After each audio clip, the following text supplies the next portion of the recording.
जैसा कि आपने दीनबंधु दास जी से सुना कि पहले मऊरानीपुर में ये समय दिया गया था 7 दिन का और 3 दिन का फिर ओरछा में, लेकिन कोई अनुकूलता व्यावहारिक या पारिवारिक कोई कई बार कई बातें होती हैं इस प्रकार की, नहीं हो पाई। फिर वह कभी आगे आने वाले समय में होगी। तो ऐसे लगभग 200-300 लोग पूरे देश में जो ये कहते हैं कि कहीं का कोई कार्यक्रम इधर उधर हो तो ज़्यादा नहीं 1 सप्ताह पहले हमें सूचना मिल जाए तो हम 1 सप्ताह पहले भी पूरी तैयारी कर लें, बहुत विशाल से विशाल तैयारी, लेकिन हमें समय मिले। उनमें एक हिमाचल प्रदेश के वर्तमान मुख्यमंत्री भी हैं, तो इनका अनुराग दास जी का विचार था कि वो उनका विशेष आग्रह है, उनको दे दिया जाए समय। हमने कहा जाने दो, वहाँ नहीं तो महाराज जी का उत्सव है, बुंदेलखंड क्षेत्र में ही ये 7 दिन का समय दे दो। इस 7 दिन में जहाँ जहाँ लोग जितना अपने समय का सदुपयोग कर सकें उतना उपयोग कर लें। ये समय के सदुपयोग की बात हमने इसलिए कही कि जो समय औपचारिकता में आपका चला जाता है, माला पहनाने में, प्रणाम करने में, वो मूल्यवान समय यदि सत्संग में जाए तो कितना अच्छा हो। और बुंदेलखंड की एक परंपरा है कि जब तक बैठे रहेंगे तब तक कोई खड़ा नहीं होगा, सब बैठे रहेंगे। जब चलने लग जाएंगे पर पूरी श्रद्धा उसी समय प्रकट होगी, चाहे महाराज गिर जाएं, हाथ पांव टूट जाए, कोई उससे लेना देना नहीं, हमारे भाव की पूर्ति होनी चाहिए। देखिए, एक स्वाभाविक बात हम आपको बताएं, शास्त्र की दृष्टि से अपने पूज्य पुरुषों को, चाहे पिता माता हो या गुरुजी हो या संत हो, ब्राह्मण हो, रास्ता चलते प्रणाम नहीं करना चाहिए। ये शास्त्र की मर्यादा है। अपने से बड़े पूज्य जन चल दें तो मार्ग में उनको दूर से ही सिर झुकाकर नमस्कार करना चाहिए। उनको फिर सिर रख करके फिर जैसे प्रणाम की एक मर्यादा वैसे नहीं। जब वे आसन पर बैठ जाएं तो मर्यादा पूर्वक प्रणाम करना चाहिए। पैर में जूता है, चप्पल है, घुसे चले जा रहे हैं। और हमारे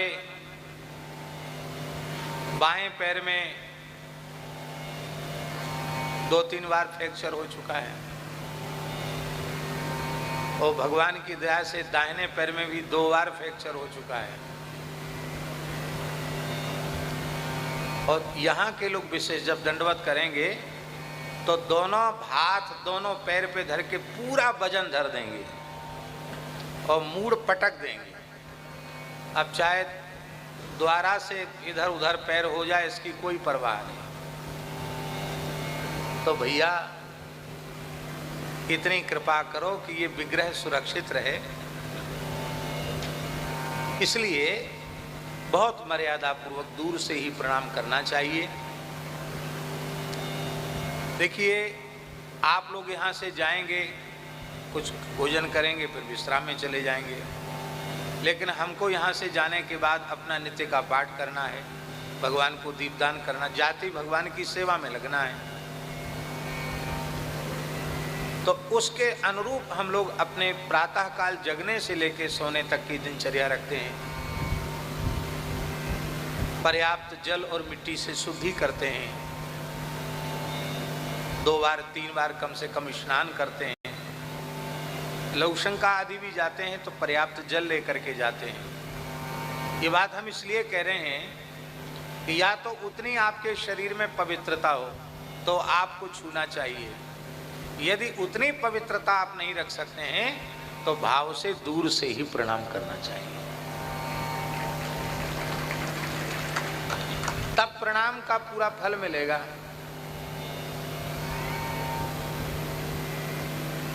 महर्षि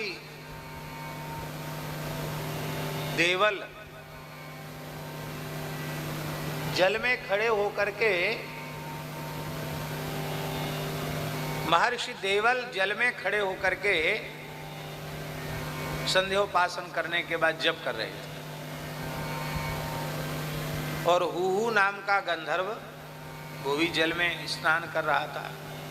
तो गोता लगाए लगाए भीतर गया और देवल जी के चरण छुए। लोग कहते हैं ना जल में गंगा जी में खड़े हो तो गुरु जी के चरण छू लें, तो उसने चरण ही छुए, कोई बुरा काम नहीं किया था। पर चरण छूने के बाद थोड़ा सा उसके मन में मखौल करने का मन आया, तो चरण पकड़ के खींच दिए उसने। गोता लगाए लगाए गया और पांव पकड़ के खींच दिए। थोड़ी दूर खींचे फिर छोड़ दिया। महात्मा तैर के अपने किनारे आ गए। मन में सोचने लगे भाई किसने मेरे पैर अकस्मात पकड़ लिए, व्यक्ति दिखाई नहीं पड़ता, पैर किसने पकड़े। ये विचार कर ही रहे थे, तब तक वो जल से बाहर निकला, हंसने लगे।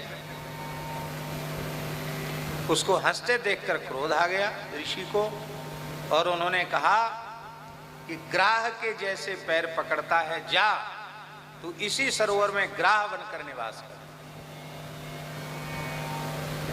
उसने कहा महाराज, महात्माओं के, संतों के, गुरुजनों के चरण पकड़ने वाले को तो आशीर्वाद मिलना चाहिए।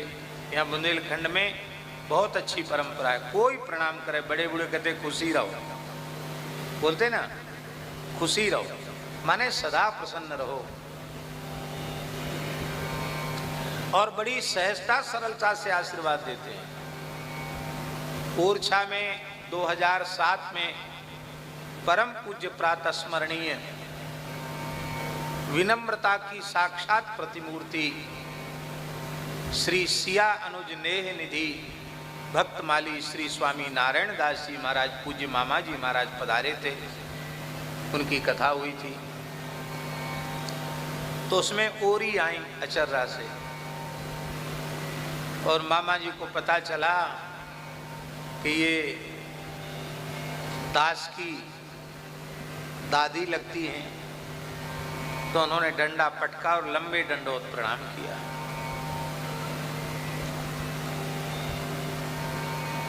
जब उन्होंने प्रणाम किया तो ओरी ने दोनों हाथ सिर पे धर के कहो खूब खुशी रहो, भगवान खूब भलो करें, खूब खुशी रहो। तो पिताजी ने कहा बहुत बड़े महापुरुष हैं, प्रणाम करो, आशीर्वाद लो। तो उन्होंने कहा हमारे पांव पर रहे हो, हमें आशीर्वाद न दें, ऐसा नहीं हो सकता। हमारे पांव पर रहे, हम तो आशीर्वाद दें। तो मामा जी बड़े प्रसन्न हुए, हंसने लगे, बोले देखो मैया में कितनी सरलता, एकदम सही बात कही। जो प्रणाम करे उसको आशीर्वाद मिलना चाहिए। प्रणाम करने वाला आशीर्वाद का पात्र है। तो हुहू गंधर्व ने कहा कि मैंने तो प्रणाम किया और ये आशीर्वाद मिलना चाहिए कि तुम ग्राह बन जाओ। महर्षि ने कहा कि जैसे तूने प्रणाम किया, क्या इसी प्रकार से प्रणाम करना चाहिए? प्रणाम करने की मर्यादा यही है क्या? पुरुष वर्ग को, बहुत ध्यान से सुने ये बात, पुरुष वर्ग को सदा साष्टांग प्रणाम करना चाहिए और मातृवर्ग को सदा पंचांग प्रणाम करना चाहिए। दूर से पुरुष वर्ग प्रणाम करे तो साष्टांग प्रणाम के पश्चात यदि चरण स्पर्श का भाव होवे तो दाहिने हाथ से दाहिना चरण और बाएं हाथ से बाएं चरण का स्पर्श करना चाहिए। माताओं के लिए कह दें, माताओं को हिंदू सनातन धर्म शास्त्र के अनुसार अपने पति के चरण स्पर्श के अतिरिक्त किसी भी पुरुष मात्र का चरण स्पर्श नहीं करना चाहिए। सबको दूर से ही प्रणाम करना चाहिए। पर ये बात न तो जल्दी कोई कहेंगे और न लोग मानेंगे, क्योंकि लोग कहते भाई बराबरी का दर्जा है, बराबरी के दर्जा में आप ये भेदभाव वाली बात कैसे करते हो? ये भेदभाव वाली बात नहीं है, ये शास्त्रीय मर्यादा की बात है। लेकिन ठीक है, पूज्य सद्गुरुदेव भगवान श्री भक्तमाली जी कहते थे, हम लोग भारतीय हैं, हिंदू हैं, सनातनी हैं, मूर्ति पूजक हैं, और मूर्ति कभी किसी से कुछ बोलती नहीं। इसलिए जब पूजा हो तो मूर्ति बन के बैठ जाना चाहिए।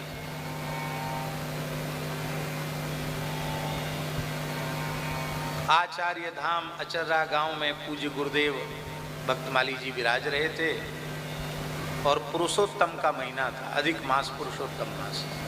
कुछ माताएं तालाब पर नहा के आईं और उनके थाली में जो पूजन का बचा हुआ सामान था, उसी में हल्दी, उसी में चावल, उसी में ईंगुर, रोली नहीं ईंगुर, और उसी में थोड़ी शक्कर भी रख लेती, घी भी, बत्ती भी, तो सब वो जैसी बुंदेली व्यंजन कॉलोनी बन जाती है ना। कॉलोनी तो समझते हैं ना सब लोग, कॉलोनी समझते हो कि नहीं? बहुत से लोग नहीं समझते, हमारे साथ वाले। चने की दाल, उर्द की दाल, मूंग की दाल, कढ़ी, बड़ा, पापड़, सब्जी, ये सब्जी और घी, बूरा है। हाँ, नहीं, भात तो मुख्य चीज है। भात में जब मिला करके उसको सान दिया जाता है तो उसको यहाँ बुंदेलखंड में कहते कॉलोनी। सब मिल गया, एक वो अलग प्रकार का व्यंजन बन जाता है।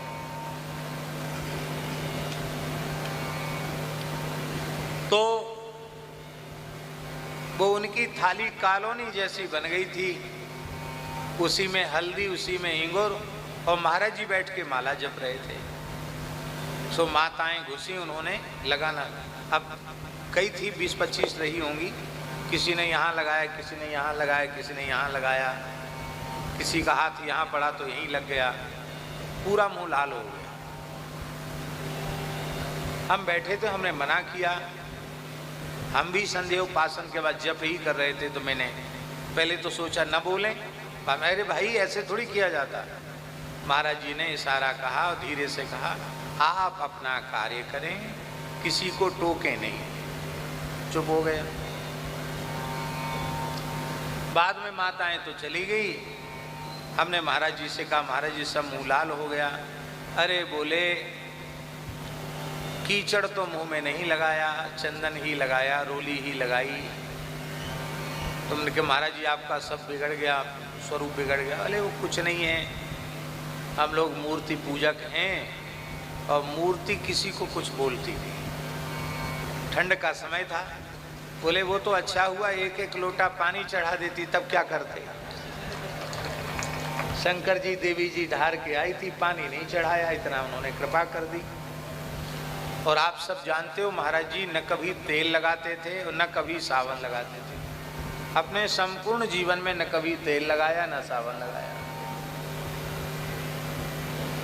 तो वो इंगूर का रंग कम से कम 15-20 दिन में निकला अपने आप स्वाभाविक रूप से।